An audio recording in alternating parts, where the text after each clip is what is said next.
consultations. And what I'm going to do is I'm going to paste the link into the chat. And if somebody that wants to be helpful can copy that link, because as people join, they will be saying, stop what you're doing and give me the link. And so then you could be helpful and you could, give them the link. Wouldn't that be nice? So what does the link say? That's not it. But it should look something like this. All right. Now, what I've been working on is a buyer consultation that you can use in a presentation. Next week, on Thursday, we're going to have a guest speaker, which is Deborah Penny, the lead broker for the state of California for eXp Realty. And we're going to be talking about the commission agreements, the buyer representation agreements. We're most likely, from what I hear and what I want to do, is to use the EXP forms rather than the California Association of Realtors forms, because the EXP forms are much nicer and easier to use. Yeah, let me just mute everybody. Much nicer and easier to use than the California Association of Realtors forms. I just finished my recertification as a forms trainer for the California Association of Realtors, which meant more hours listening to lawyers bang on about the new forms. And the California Association of Realtors forms are somewhat difficult to understand. They're complicated. EXPs are simpler and nicer. But what we're going to talk about today is, let's say you have an appointment and you're going to, you want stuff. Here, I'm going to stop sharing for just a second so I can get something secret. And you want stuff, and the stuff is information that you could give to a buyer that would explain what you do as a real estate agent. And here we go. And so I'm going to put one more thing in the form. Okay, great. Now I can share without everybody seeing all my secret stuff. Okay. And this isn't what I was planning on sharing, but goodbye. All right. So I added Brandon from Chicago Titles contact information, and you'll see why later. So first of all, some of the links, and then we're going to get into the actual presentation. I'm going to be writing scripts for the presentation, but the presentation is more about information that you can provide in advance and information that you can take with you, but you don't necessarily have to go through every page with every client, because it's going to depend on a lot of factors. For example, as I mentioned last week, there's different kinds of buyers, right? There's first-time home buyers. There's people that have bought a home, but they're selling it and buying another home, but this is like their second home that they've ever bought. There are more issues with that because we have to structure the listing and the sale of the existing property and the purchase of the new property. We have to structure that a certain way. Then there are people that aren't selling a home, but they're buying another home sort of as an investment, but it's still the first or second time they've ever done it. And then at the other end, you have somebody who is an experienced investor who's done this many times. Now, the amount of money, let's just get to the important part. The amount of commission or compensation that you're going to be able to charge those buyers might vary depending upon which category they're in. For example, an experienced investor might say, look, I don't need you to do all this stuff. Like, I see your guide and you've got all this stuff you're doing. I don't need you to do all that stuff. I can do all that stuff. This is what I want you to do. Right. And so you might be negotiating, and eXp has a form for we can lay out what the different amounts might be for the different services. I haven't gotten to that point yet, but that's coming up maybe next week. And so you might be able to get more compensation if you're dealing with a first-time home buyer who doesn't know what they're doing versus an experienced investor who only needs a limited amount of help. You get my idea, right? So what we're going to take the guide or provide the guide or have the guide available when we're talking to a buyer, but we don't necessarily have to go through every page. And I'll show you what I mean by the guide. I know the word guide appears several times already on this page. The CAR buyer guide, and we're going to talk about statistics, so I'll get back to that one.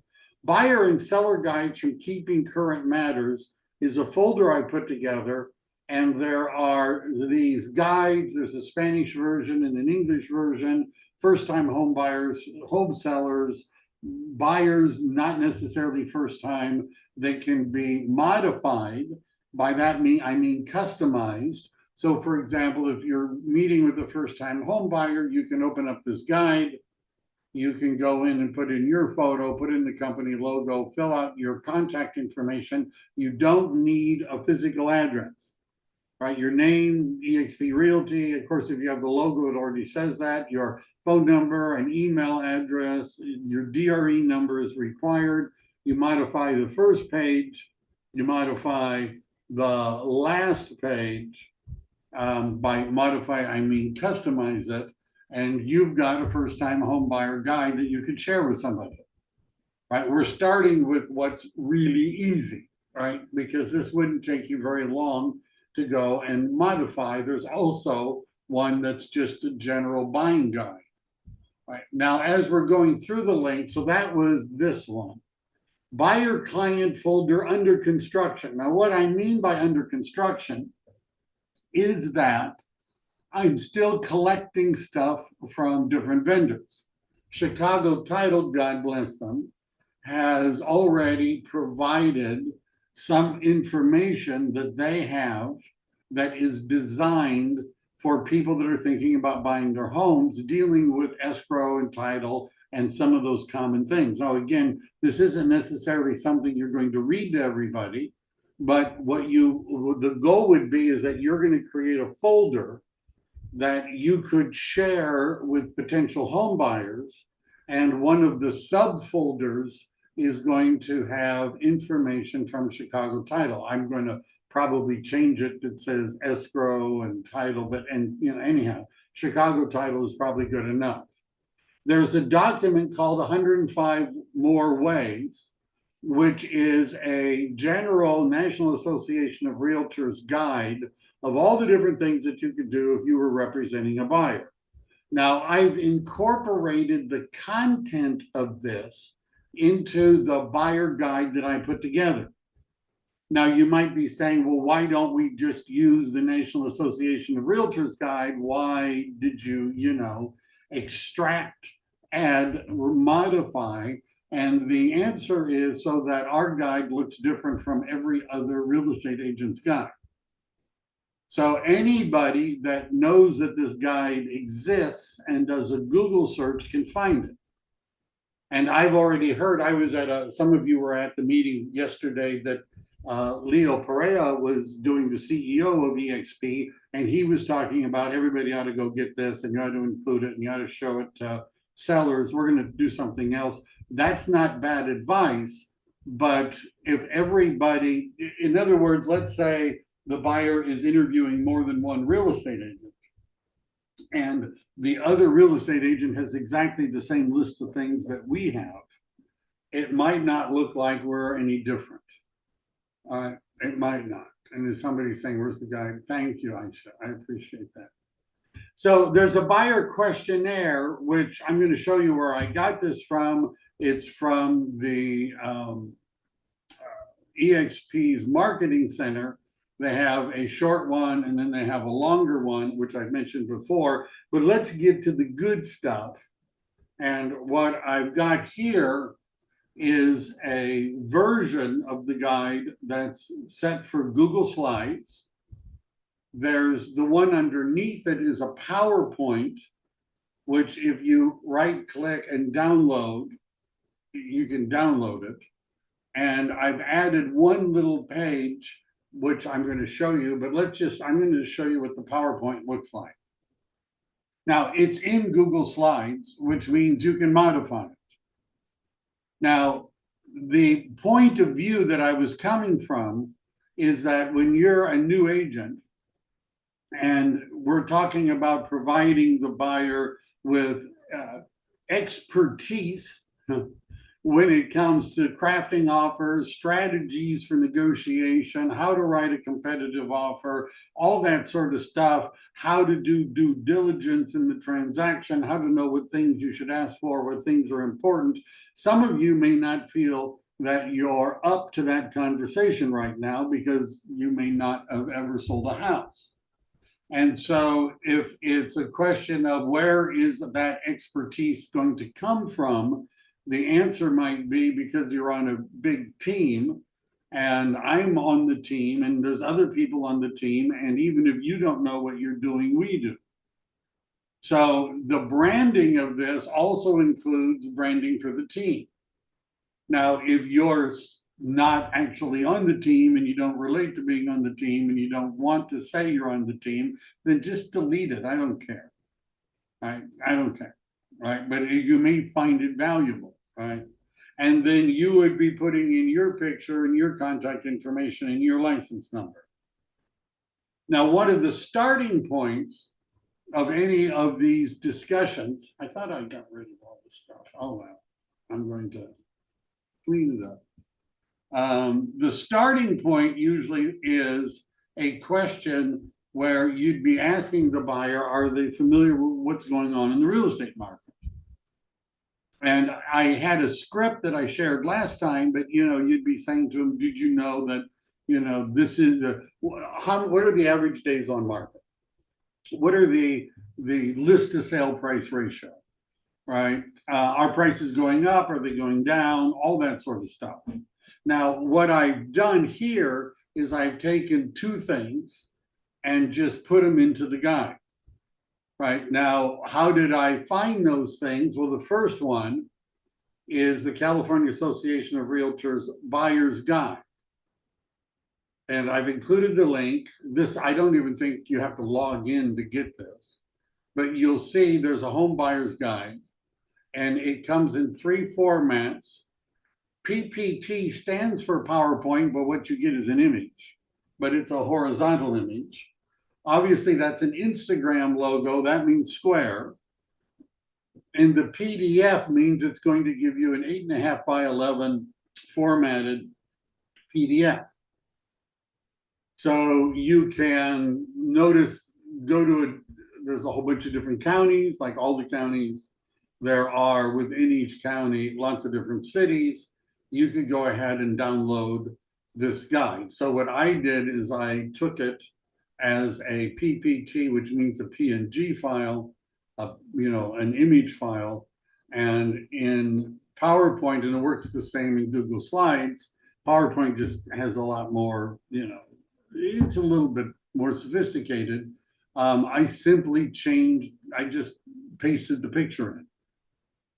All right, so now I have something that shows what's going on in LA County. Now, the second one that I put in comes from RPR. And for those of you that are not familiar with RPR, you should become familiar with RPR.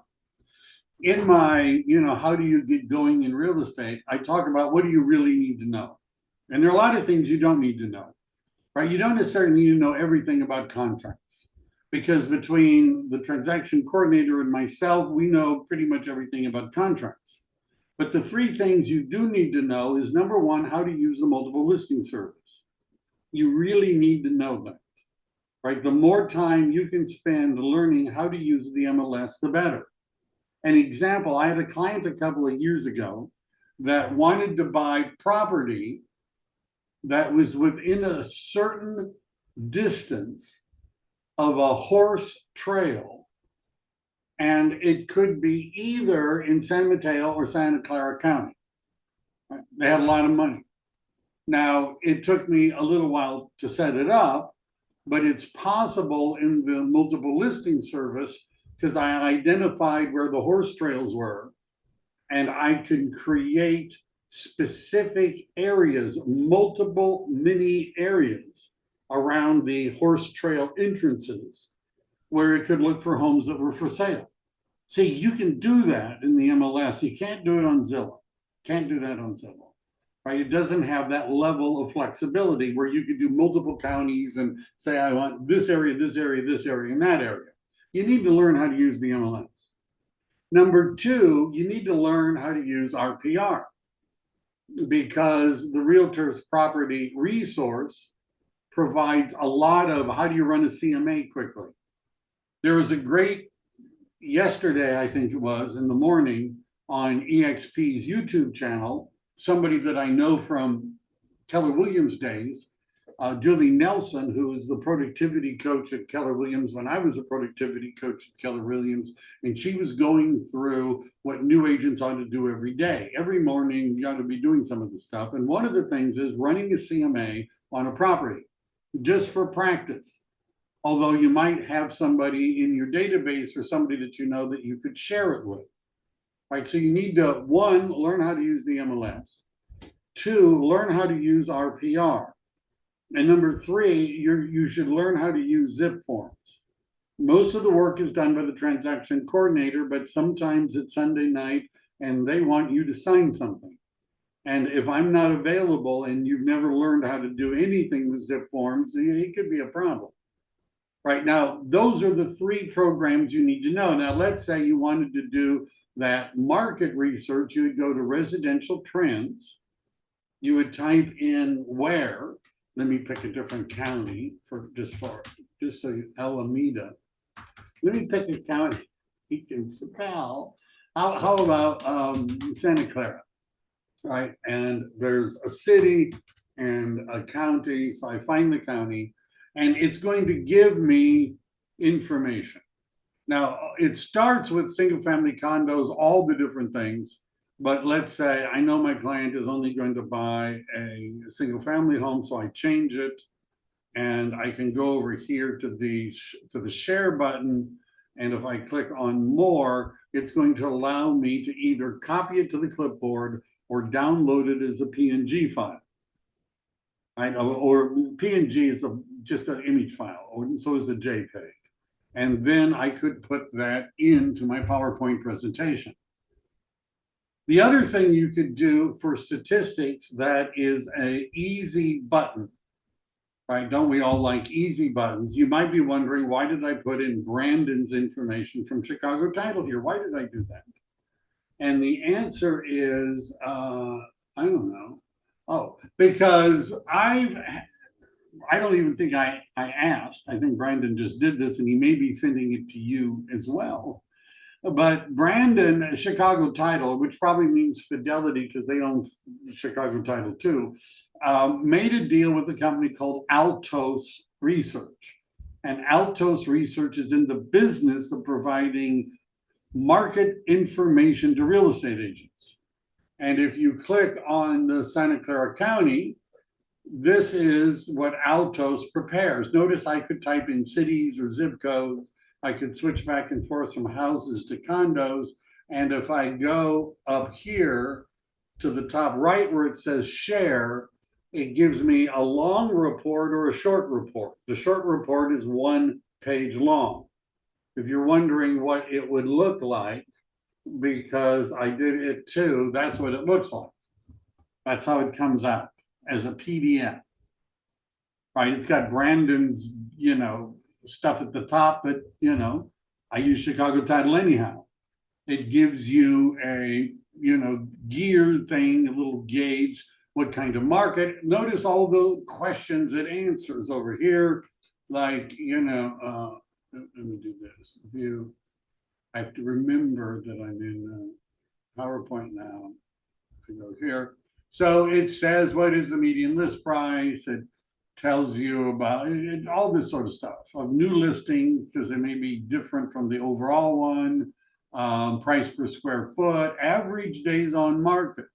Santa Clara County, single family home, 63. That's an increase from where it was, etc. Price decrease, 17% had a price decrease. Price increase, some of those even went up, right? Inventory. So you get the idea. This will prepare something very quickly, which you could, because at some point in your conversation with the buyer, the question is, so how's the market? And, this would help you answer that question. Now, for those of you that, I don't know, techie, the output from Altos is a PDF, but this is PowerPoint. Now the question is, well, how did you get that PDF into PowerPoint? And the answer is, I converted the PDF into an image. Now you might be saying, well, how did you convert the PDF into an image? And the answer is, well, you could Google search, how do you convert a PDF into an image? And one of the choices that's going to come up someplace here is Canva. And Canva has a free section, and it's actually this one is a free PDF to PowerPoint converter. And what you can do is you can click on it and you can upload the file and it'll convert it into PowerPoint. It also, there's a converted into an image. So here it is. And I don't want to give you any feedback. And there's things here. Now I can manipulate it. I can do stuff. If I go to share, one of the choices is I can download it as a PowerPoint file. And then I can, now file type, this is a PNG. I guess that's what I did. I downloaded it as a PNG so I could put it into PowerPoint. It's coming back to me now. And so then I just went up and insert picture, and I inserted it into the PowerPoint. Not too techie, I hope, but now I have it into the PowerPoint. How are we doing so far? Now, doing good, Michael. Thank you. This is great. But quick question: what was the website for the Chicago title market report? you have to get Alto Brandon something? to email you. Oh, okay. Thanks. All right, that's the answer. See, Altos charges money. They have limited free reports you could run, but they don't do counties, they only do cities, the free ones. So in order to get county reports, you got to pay them. Well, Brandon works for Chicago Title, which is part of Fidelity Title, which is part of Fidelity something else, which is a great big huge company, and they've paid Altos for the right to do this. So it's for their people, Brandon, but Brandon doesn't sell real estate. He's doing it for you. You understand what I'm saying? Okay. Yes. Thank Right. you. And so the reason I gave everybody Brandon's contact information is so you could say, hey, Brandon, Mike was showing us these rocket reports you send him. I want to get them too, please. Right. And then he would probably put you on the list. Probably. All right. Does that make sense? Yes. Okay. Now, the challenge with marketing statistics, they're oftentimes old. RPR is, right now it's telling you what happened in May. Most likely what Altos is telling you is what happened in May as well, right? It says real-time market report, and it says Thursday, June 20th. My guess is that Altos is more up to date than RPR, right? That would be if I had to bet, I would bet that they're more up to date. The fact that they put in today's date doesn't necessarily mean that they ran it, but it's usually there's a delay, right? And this is saying up to June 7th. So usually there's a delay between when the data happened and when the data is available. But if this is really, I'm looking at the point over here, June 14th, well, that's pretty recent, right? So Altos, RPR is May. Altos is up to June 14th, according to this. But let's say you want to impress your clients, right? You want to impress them because you know the market. One of the things that you could do, particularly if you're a newer agent, that would make buyers feel more comfortable working with you is that if you could demonstrate market knowledge. Now, one of the programs that I said you need to learn is the MLS. I cleaned my cache. And what it would be good for you to do is every day look at new listings that come up on the MLS in your area so that you might, have an idea of what's going on. Now, if you're in a CRMLS matrix territory, MLS listings, this is easy.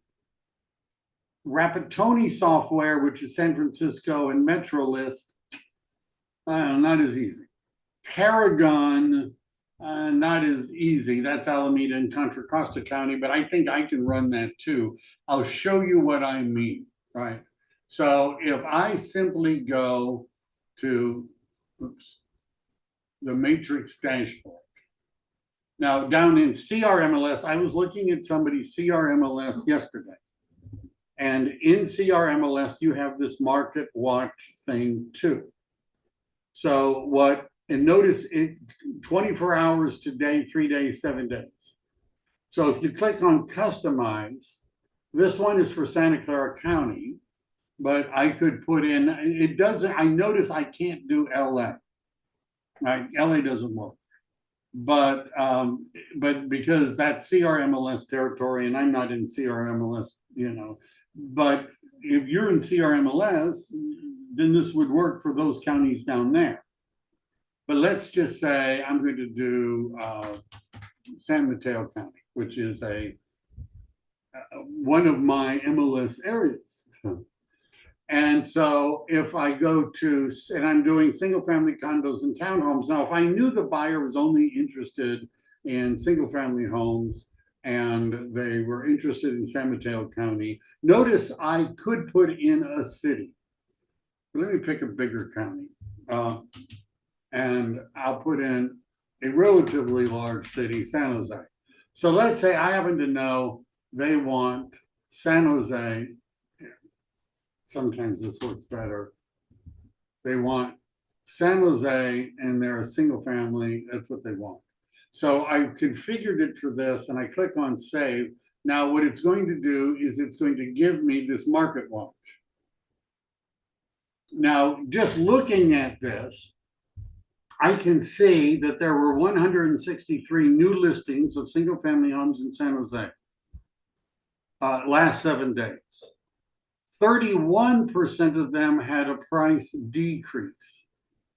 Now, the engineers out there have already figured out what that is, but we'll do something later. What percentage of all the listings is that? Now, this doesn't tell us all the listings that are in San Jose. It just tells us how many new listings, how many 31 home sellers lowered their price. Pending and turned to sold, pending and contingent are the ones that are under contract, but change the sold was 102. Now, one of the ways I would talk about this is that 163 listings entered the market in the last 7 days, but only 102 of them left the market for being sold, which means that in the last week, inventory in San Jose is increasing. It's increasing. If there are more new listings than there are closed sales, inventory is increasing. Now, if you want to get fancy, and I know a lot of you are, fancy, I take this, I do a screenshot. I just save it as a screenshot in my downloads folder. And I go to an artificial intelligence program, one of the ones that allows me to upload pictures. Bing will do this too. I tell it to, where's the picture? Download. what happened to the picture? So here we go. How about this? I assume that's today. All right, so here's the picture. And then I'm going to say,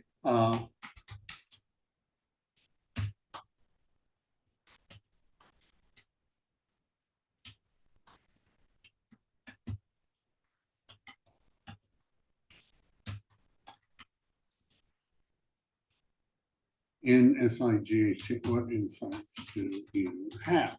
Something like that. It usually can figure out what I'm asking. So what ChatGPT is doing is it looked at my little graph and chart. It's summarizing it. Some of them, and like if I want to, I could tell it drop the rented. I don't care about the rented, expires, but insights for home buyers. Ooh, it's got an opinion. High number of new listings. There's a good range of properties to choose from. Significant number of price decreases can provide room for negotiation. Active market, the high number of pending and sold properties make it a dynamic market, active participation. Low number of transactions falling through and expired suggests that the market is stable, right? And then it, and it gave me a little, something, all right? Now you know something. You need to be able to talk about the market. The things that you could do to make your value more sellable is one, knowing what's going on in the real estate market. And number two, previewing homes. You ought to, if let's say you're doing this full time, right? And Julie was talking about a schedule for an agent, 2 hours a day. If you're doing this full time, 2 hours a day should be spent on you having conversations with people, either on the phone or through text messaging or through meaningful emails, not an email blast. Conversations with people about buying, selling, or investing in real estate, 2 hours a day.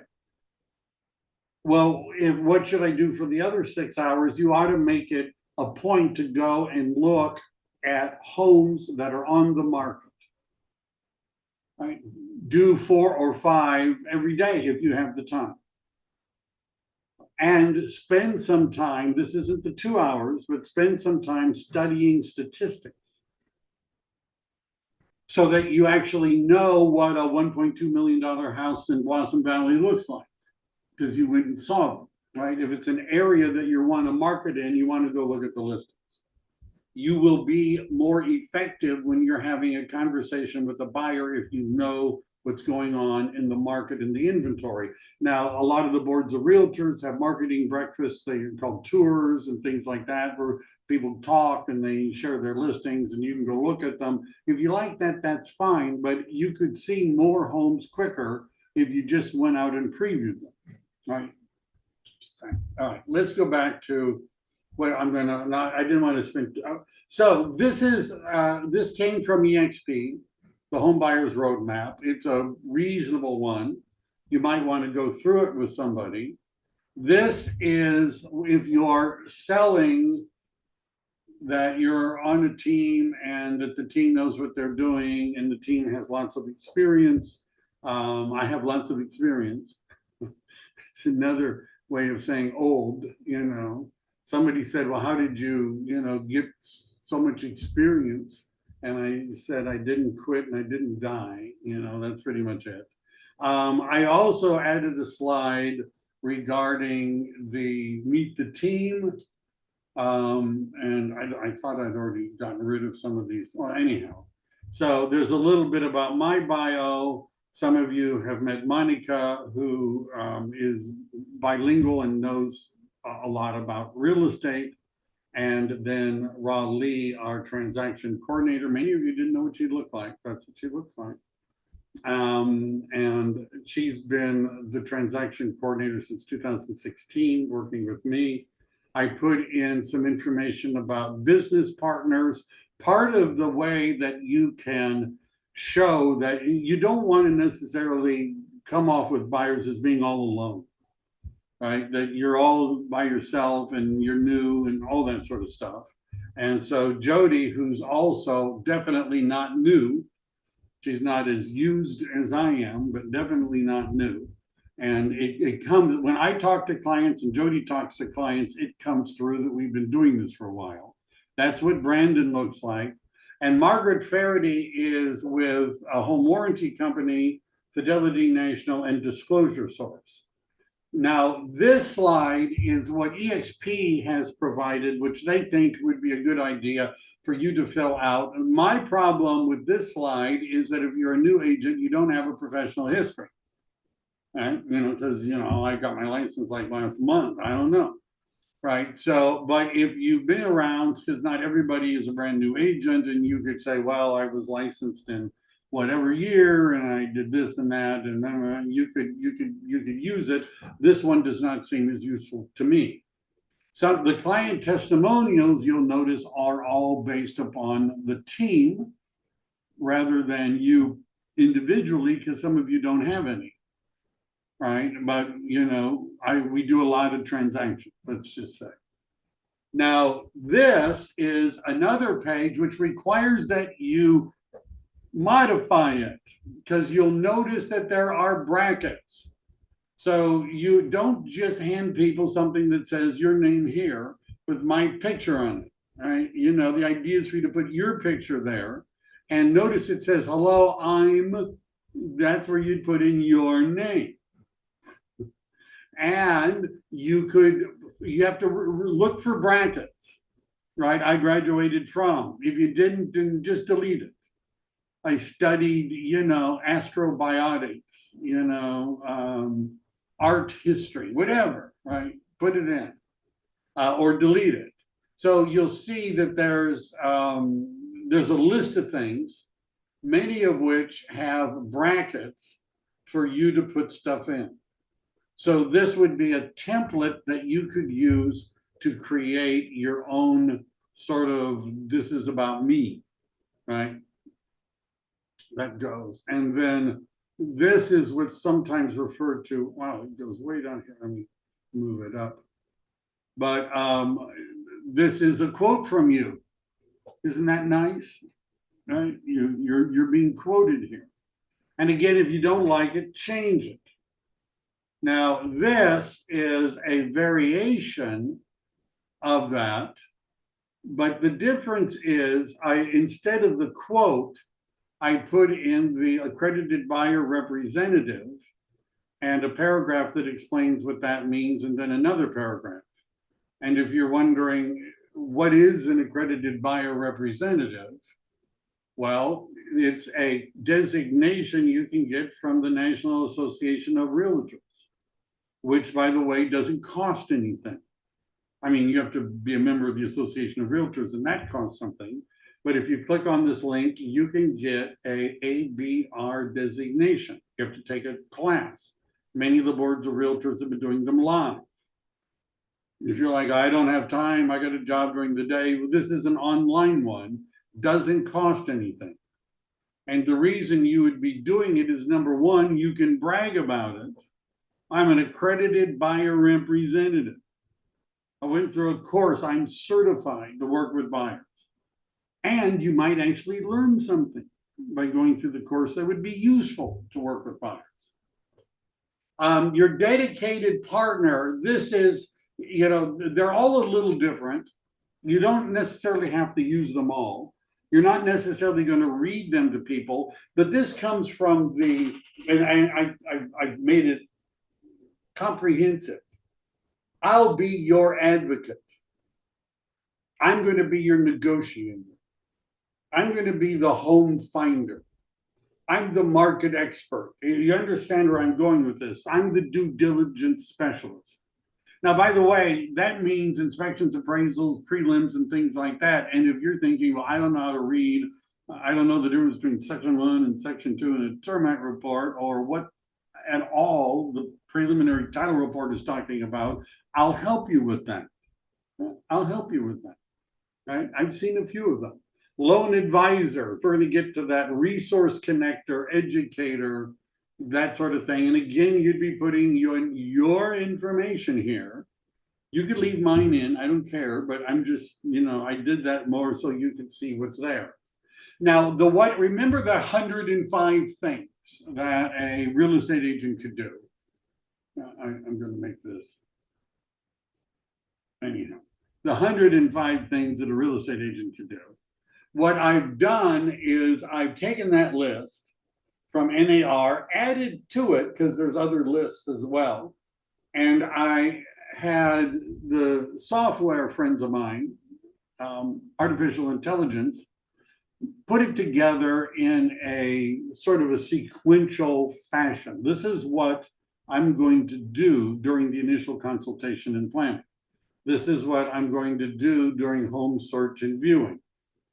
This is what I'm going to do. And then there's another one on the home search. And I have a comment coming up, right? But you should read this. Notice two things. First of all, the blue box. This is an important box. So Zillow, unfortunately, does a better searching job than the MLS. The MLS does a better job than your website because your website is limited to just your MLS. So even if you're in Southern California, you've got the MLS, the CLAW, the combined Los Angeles Westside MLS and CR MLS right next to each other. So if somebody's looking in Los Angeles for a single family home, there's listings from both MLSs. So your website might not do a great job, but the MLS searches all of them.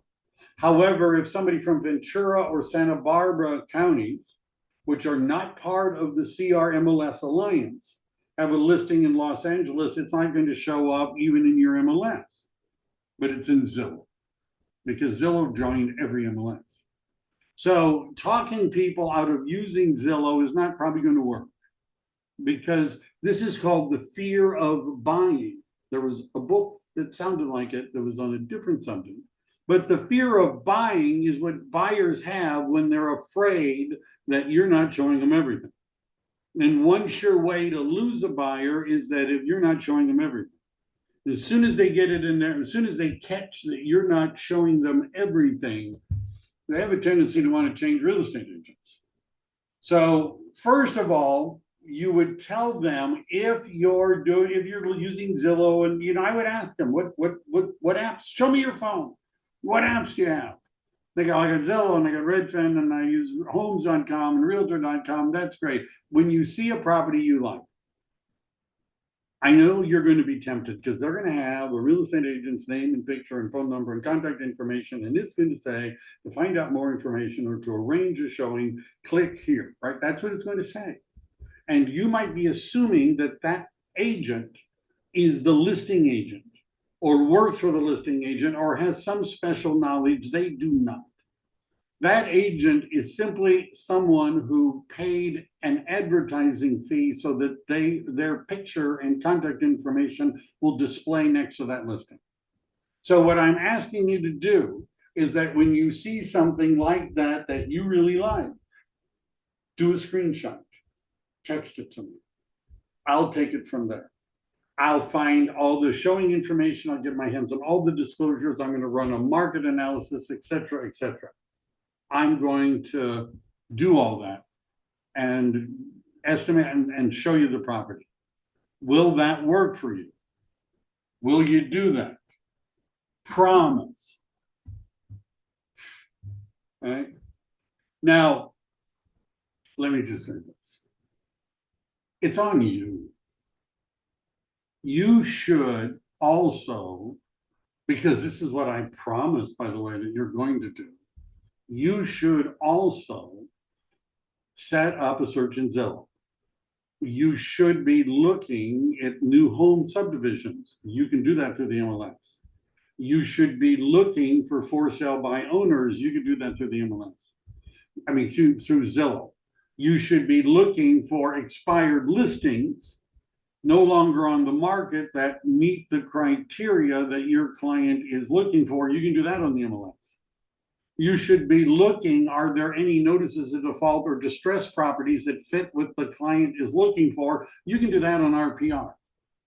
So you already have easy access to all the different tools that would help you find those other properties. How many buyer clients do you have at any one time? Not that many. Right? I doubt that you might have a bunch of people that are doing basic searches, but people that have signed a document saying they're working exclusively with you and are agreeing that you're going to get paid for doing it, how many of those do you have?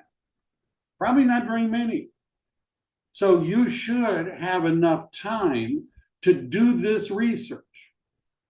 And rather than waiting, this is the change that I think is going to happen. Rather than you waiting for them to tell you about the property they're interested in, you should be saying to them, hey, did you see the property at?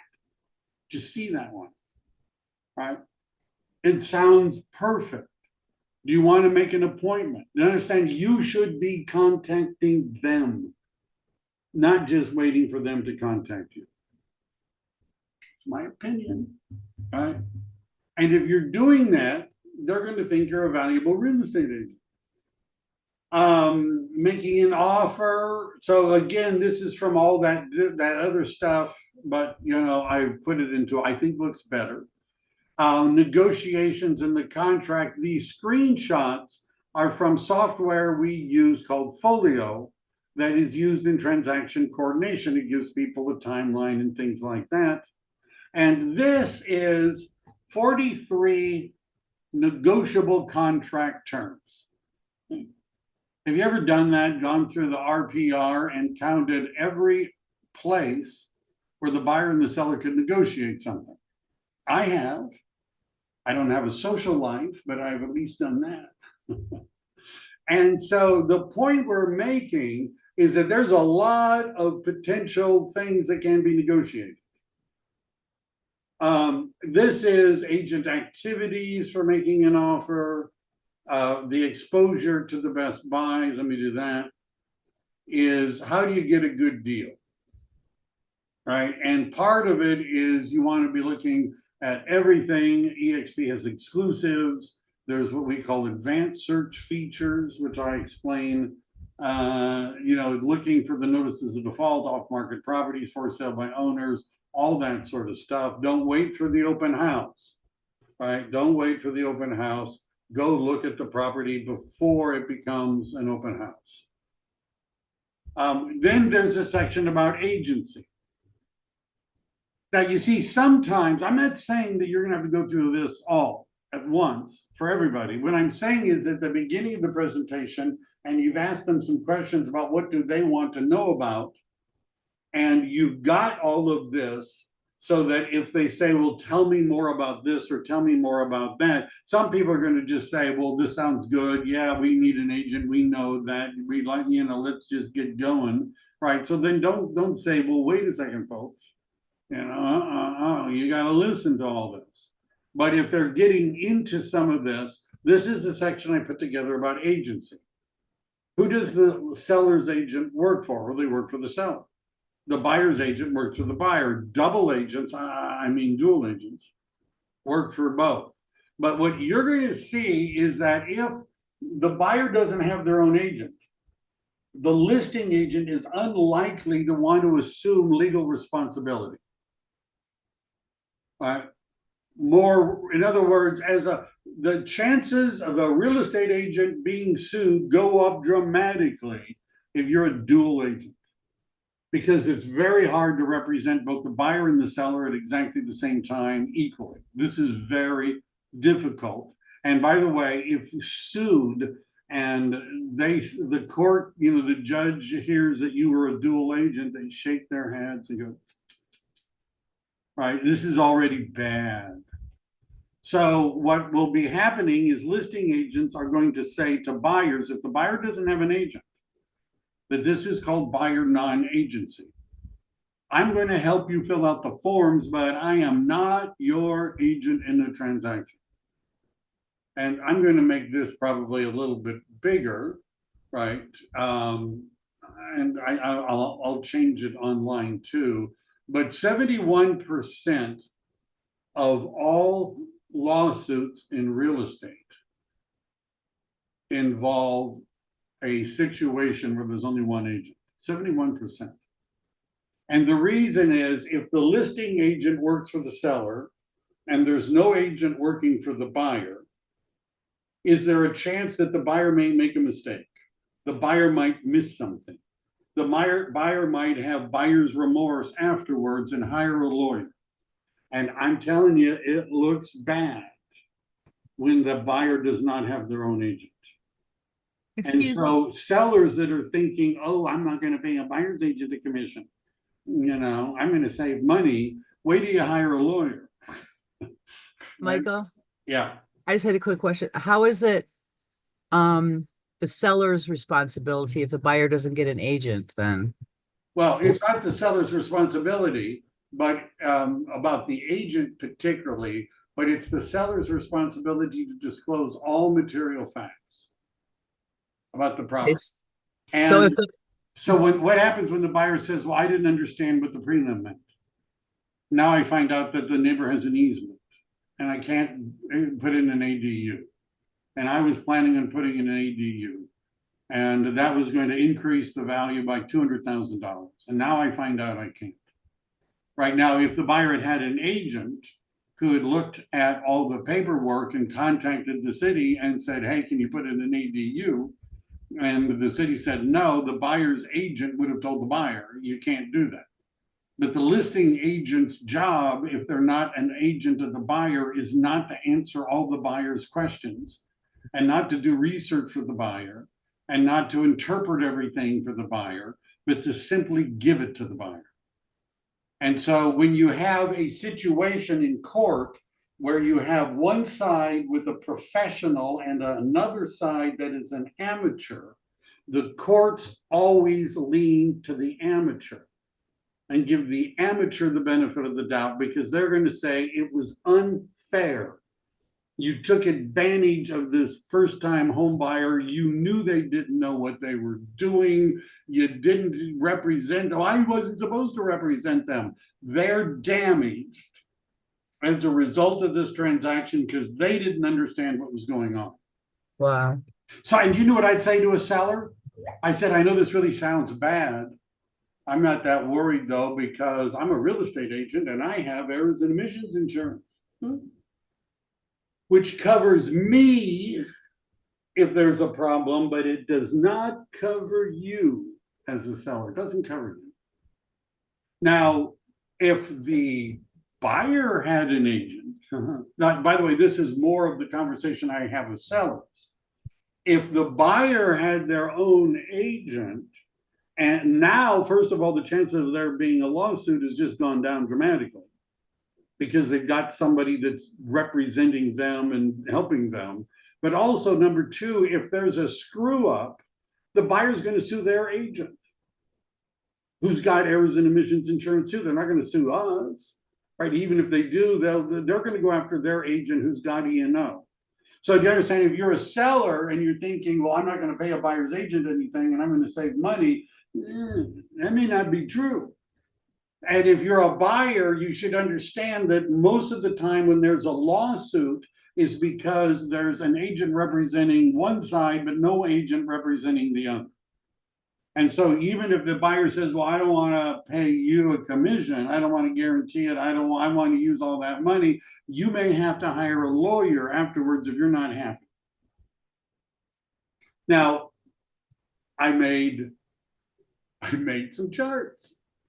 So if you're working with the listing agent, right, this is why there's litigation, because it's stacked against you. Right, you're competing against the seller and the seller's professional. Mita, did you have a question? Yeah, Mike, I mean, you'll have this online, right? This recording. I've already pasted it. The recording is being recorded and it'll be available too. My auto program is transcribing everything I'm saying. Okay, but in a week or two, will this be, because this was a lot of good I know information. that. As I said, you don't have to go through it all the time. And if you're talking to a buyer, make an appointment when I'm available and let me help you. Sure. Okay, I thank can you. explain this. Okay, sure, thank you. Right. By the way, what you're looking at right now is something that I wrote originally in and have used for a long time, let's just say. I can explain this. So if you're working with the listing agent, then it's a lopsided transaction. And I would ask somebody, have you ever been divorced? And if they say no, congratulations. But imagine this. You're getting divorced and your spouse has a high-priced attorney. Are you going to just work with that attorney? Or would you want to have your own attorney? Would you save money, do you think, by not having your own attorney and working with your spouse's attorney? And most people understand that would not be smart. Most people understand that. So if you have your own agent, now the scale is balanced. Seller's got somebody helping them, buyer's got somebody helping you. Now, when it comes to actual duties and services, so the seller's agent could show you the house, introduce you to their lender, provide accurate information, even explain the forms, but they're not going to give you advice and counsel, right? Because they're advising the other side, not you. They're not going to keep your position confidential. You let something slip that they can use against you, they're legally obligated to tell the seller anything they find out. They won't negotiate the price and terms to your favor. The listing agent is legally obligated to negotiate the highest price possible and the best terms possible for the seller. Legally obligated to do that. The listing agent isn't going to tell you why you shouldn't buy that house, but your agent could. Their listing agent is not going to honestly give you a property valuation. They'll cherry pick which comparables they're going to show you so that it justifies the price to sell. That's their job, to sell you on their price. They're not going to disclose confidential information of the seller. They're not going to write the offer to your advantage. They're not going to look for other homes that you might find more suitable because their job is to sell that one. And you're not going to get the greatest agent commitment if you work with a listing agent. Okay. Let's say people don't want to sign an agreement. They're not sure, right? So this is what we used to call a weasel clause, in that you can weasel out, also called an easy exit, or I'm just calling it our service guarantee.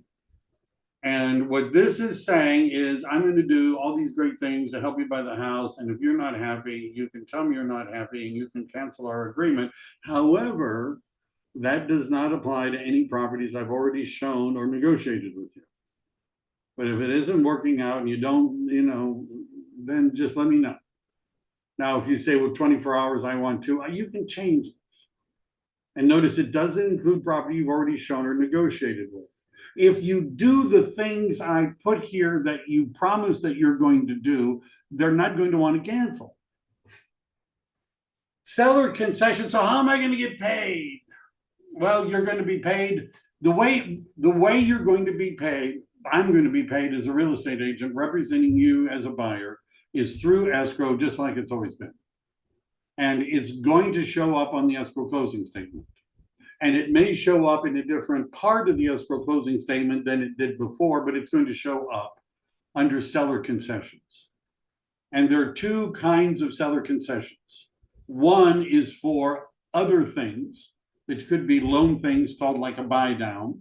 It could be for repairs, closing costs, and things like that. And the other one is a cooperating buyer agent compensation meeting. Now, the lenders have established limits for concessions with closing cost repairs and other things. But the lenders don't believe that if a seller concession to pay a real estate agent is one of those things, and they believe it should be just rolled into the price. The lenders have spoken. And they've said that if the 2.5% that I'm going to be paid for representing you, which will show up as a concession from the seller, does not affect these other concessions. We can ask for them too. And what the impact of the lender saying that this is rolled into the price is a continuation of the current transaction. What does this all mean? The buyer's agent's compensation can still be managed effectively within the escrow process. It can be treated as a seller debit, allowing it to be included in the purchase price and financed. It ensures that buyers do not have to pay out of pocket. It becomes part of the overall financial structure of the transaction. Now, even before, as of this moment, the NAR settlement hasn't taken effect. It's not till like mid-August. But according to CRMLS, which is the largest MLS in California, and Bright MLS, which is not necessarily in California, but one of the largest MLSs, about 50% of all real estate transactions already include a seller concession. Already. Not for commission, but for all those other things. In addition to about 50% of the transactions involving some sort of a seller concession, sellers, in addition, were paying the buyer agent commission almost 100% of the time. So what we're doing is not that big of a change. It's written up into the purchase agreement. And by the way, we're going to help you write it up. And as I said, next week, the broker of EXP is going to talk about this. But if you're asking for an interest rate buy down and the seller to pay 2.25%, 2.5% commission, those would be two separate concessions in the RPA.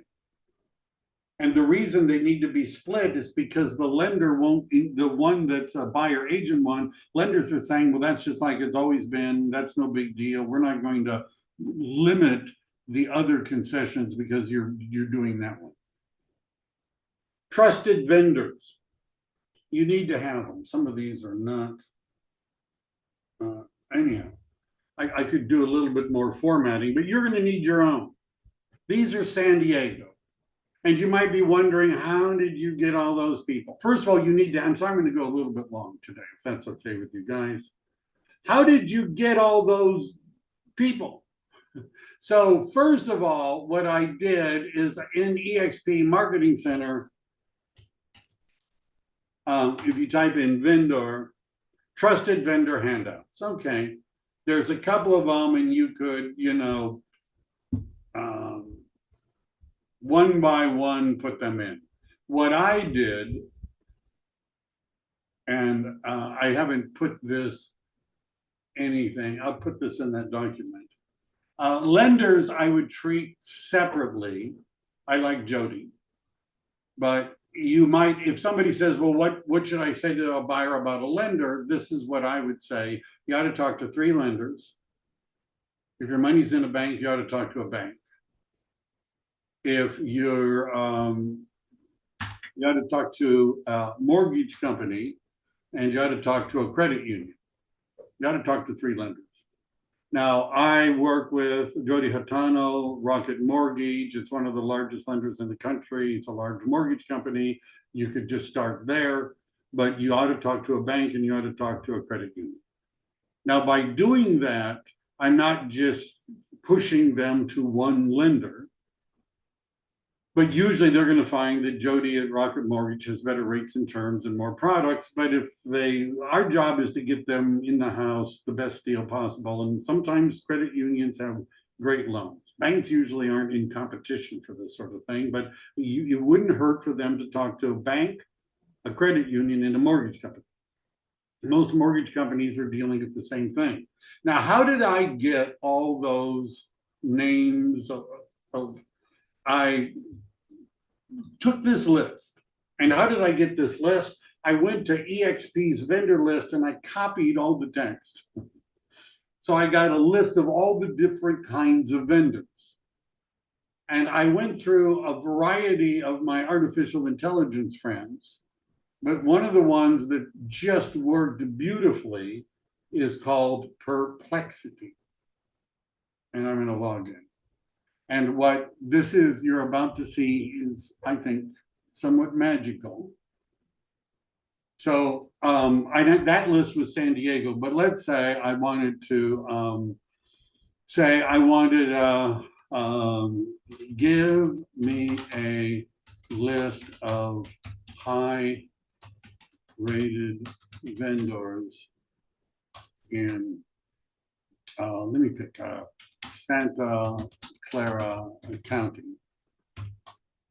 using this list at least 2 show ratings. Actually, the first time I did this, I didn't even ask it to show the ratings.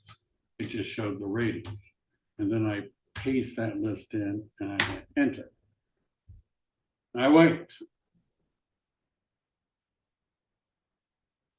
And notice it's giving me a list.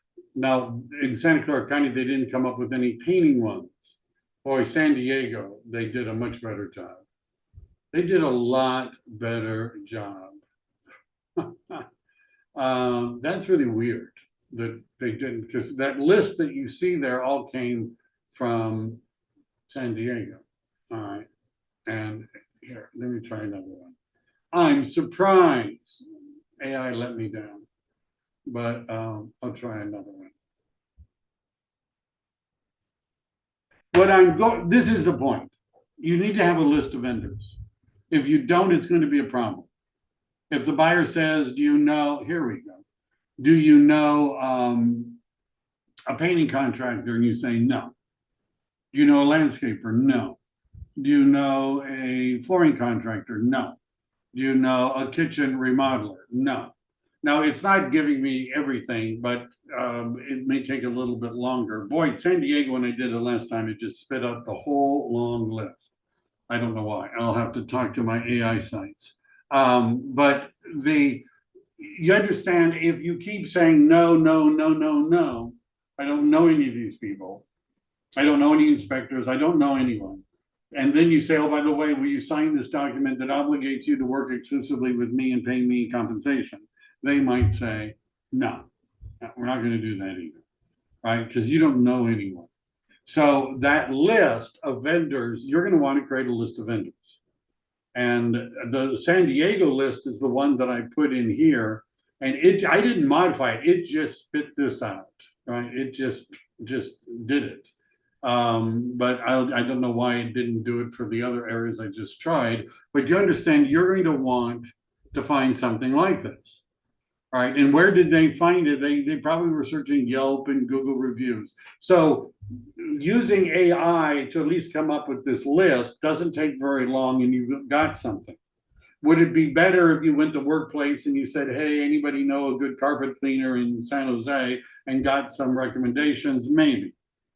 Would it be even better if you started calling all the carpet cleaners and saying, hey, my name's Mike, I'm a real estate agent, I'm putting together a preferred vendor list, and I saw your reviews, they look pretty good. Are you taking on new clients at this time? Okay, great. Maybe we could work together. Do you have somebody then your clients are interested in their real estate questions that the real estate attorney refer them to? No, great, let's talk. And you start putting together the list. Okay. Yes, that part is time consuming. This part is not. Right. That list for San Diego took me like 2 minutes. All right. This takes just a couple of minutes. But what you need to have in your buyer consultation is a list of vendors that you could recommend. You need that. I'm just saying. And I'm going to find out why. Why work with EXP? I put that at the end because I don't know, it was there. And then this would be, you'd put your picture here and your name and your contact information and your license number, and that would be the end of that segment. All right. And again, most of you know I have a calendar link, right? Don't you? And if you're scheduling an appointment and it looks like you're going to have to really get into this with somebody, let me know. I'll join on a Zoom, Google Meet, phone. It doesn't really matter. I'd be happy to, I'll be thrilled, let me just say, to help you. Thank you. Right, Where do we get? Michael, yeah, oh, sorry. Go ahead, other person. other person, Sorry, where do we get that presentation you just went through? don't know what you said. Whoever was talking, if you were asking a question, it wasn't loud enough for me to hear. I said, where do we find that guide, the list of that guide that you just went through, all those You 28 mean the thing that we pasted in a few times? oh, at the beginning? Okay. Yeah, it's Great. there. And I'm gonna put it in Workplace as well, once I'm done. And Great. there'll be a link to the video. And Bianca, who's very helpful, just repasted it in again. It's all there. Everything is all there. Hey, Michael, it's Elena. Hi. I just want to say on behalf of all the new agents, especially the San Diego agents, that thank you so much for putting this all together. It's so great, and you know it's exactly what I need. So I am very happy. I'm Thank you. glad. If you're happy, I'm happy. I've been spending a lot of time on this. And what I'm going to make a video, right? Not maybe a little series that could be shared with the buyer that explains some of the process. But I'm going to break it up into pieces because not every buyer wants to hear the whole thing. And then you could share the document with the links to the video in advance. Some people will watch them and some won't. But if somebody's already heard my explanation, it might be easier on you because they already like, oh, all right, yeah, well, that makes sense. You know, that's my goal. Yes, thank you so much. This Yeah. has boosted my confidence by like 1,000%. Well, that's good. This is so valuable. And reach out to me if you need help talking to clients. Let me do it. I'm generally good at talking to buyers and sellers and investors. So appreciated. Thank you. All right. Have a great day, everybody. Thank you, you All right. too. Thank Thanks you, again. Michael. Appreciate it. Bye. Take care. Oh, people are already sharing it. Oh my gosh. With all my information. Wonderful. Bye.